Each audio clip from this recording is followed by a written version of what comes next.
employee informed that Coulter was targeted on purpose in seat Fiasco. Coulter, a famous rightist, is not backing down in the fight against Delta. The airline company gave the seat she had booked and paid for to another person.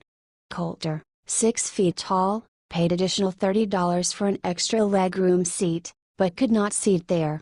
According to the Gateway pundit, Coulter destroyed Delta Airlines this weekend as the staff changed her booked seat, and another passenger got it.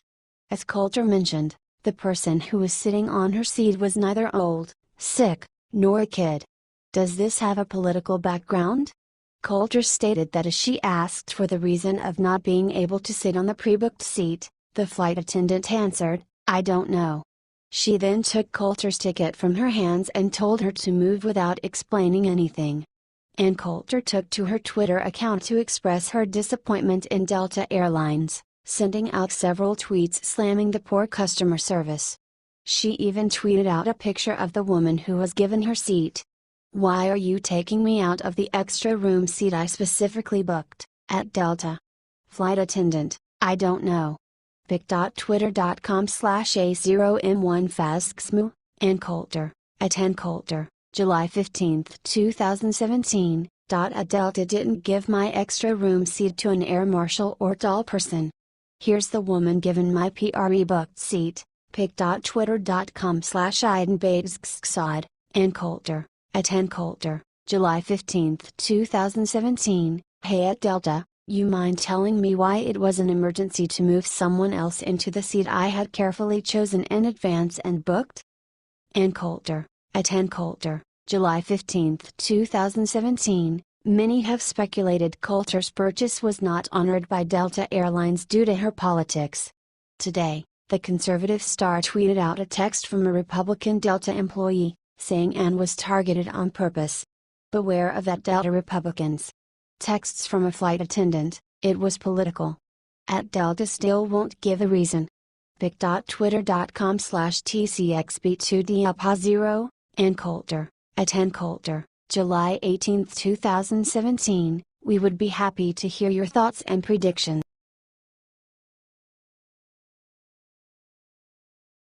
John McCain just got the worst news of his life today. Nobody saw this coming. Doctors have now warned that Senator John McCain's eye surgery is more serious than we thought. Mitch McConnell delayed the healthcare vote after news came out that McCain had a surgery to remove a blood clot above his eye. Now, we finally understand why McCain was asking such bizarre questions in the video below. McCain has been blaming his episodes on increasingly suspect things. He blamed the following video on the fact that he stayed up late to watch baseball, says the Global News.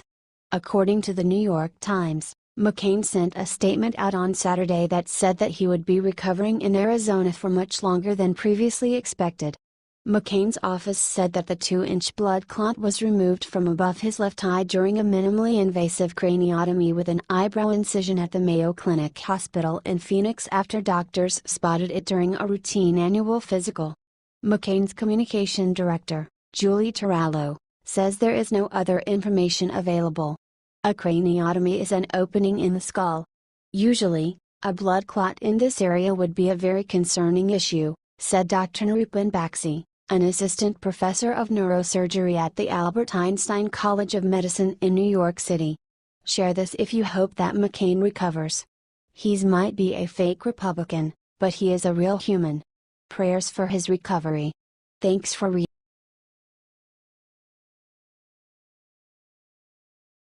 Ben Carson makes huge announcement and shocks the whole nation. Ben Carson is known as the one who boosts confidence, whose personality is very powerful. His intelligence allows him to be amazing in any job he does. Recently, he is acting Secretary of the U.S. Housing and Urban Development Department.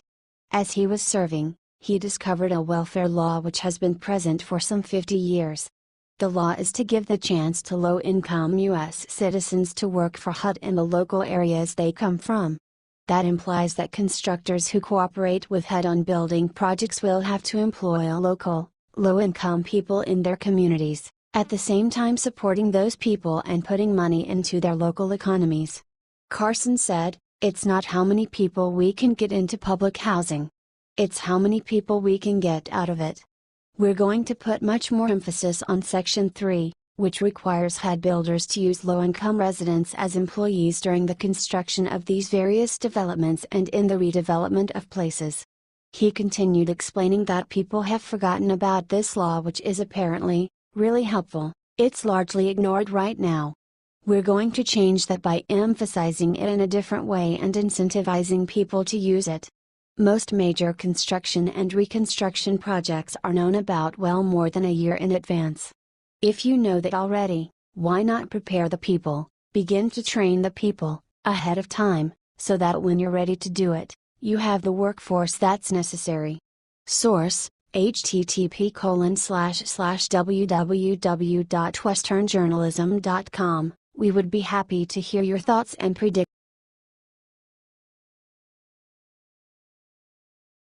Nancy Pelosi humiliates herself during bizarre press conference. Many have been calling for House Minority Leader Nancy Pelosi to step down in recent weeks after a series of bizarre appearances have called her mental state into question.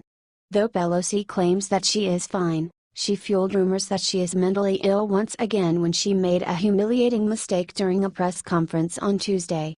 The Washington Free Beacon reported that Pelosi was attempting to give a history lesson on the 56 men who signed the U.S. Declaration of Independence, but she instead ended up reading a piece that had previously been proven to contain several inaccuracies. Pelosi was appearing at an event held by Democratic lawmakers to talk about the Democrats for Democracy reform legislative package and With the People campaign, which is a so-called task force aimed at reforming government to ensure it works for all Americans. The House Minority Leader stood up during the event and read The Price They Paid, which was a popular essay circulating around the internet on Independence Day. The essay details the fates of those who signed the Declaration of Independence, but according to the fact-checkers at Snopes, many of its details are inaccurate. Pelosi read the piece after her fellow Democrats discussed how the establishment of the U.S. system of government was breaking from monarchical rule, under which rulers often acted in their own self-interest and not for the people. It's July. We came back from the 4th of July celebration and I saw this article, Pelosi said before reading the article that inaccurately describes the fates of the men who signed the Declaration of Independence. When she had finished, Pelosi asked the audience to ponder the sacrifices so many people made at the start of our country. Understand what our responsibility is to protect what so many people sacrificed so much to achieve for our country, Pelosi said. No wonder Democrats are desperate for Pelosi to step down. Daily Mail reported that New York Democratic Representative Kathleen Rice is leading the calls for Pelosi to resign.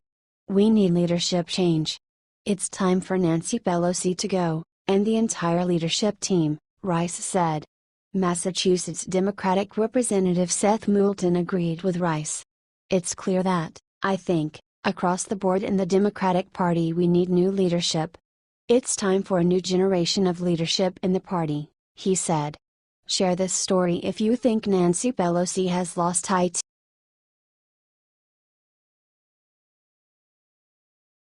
Breaking Barack Obama's $36 million secret revealed. Barack Obama often claimed that his administration was the most transparent one that this country has seen in decades. However, something was just revealed that confirms this could not have been further from the truth. Conservative Journal reported that it was just revealed that Obama spent a record $36.2 million of taxpayer money in legal fees to try and hide things from the press and from the American people. Thanks to the Freedom of Information Act, Obama should have turned over various records when he was asked to. However, he instead spent years and millions of dollars continuing to deny knowing the whereabouts of whatever was in question. It's been confirmed that of the $36.2 million the Justice Department accounted for $12 million, the Homeland Security Department for $6.3 million and the Pentagon for $4.8 million. Though Obama's White House claimed to be the most transparent administration in history, it was in no rush to respond to the 788,769 requests for files and were not concerned with the $478 million they paid staff to answer them. In a staggering 77% of the requests under President Obama's administration, the public received censored files or nothing at all. This proves once and for all that Obama was anything but transparent. Share this story if you agree Obama was the most conniving and corrupt president.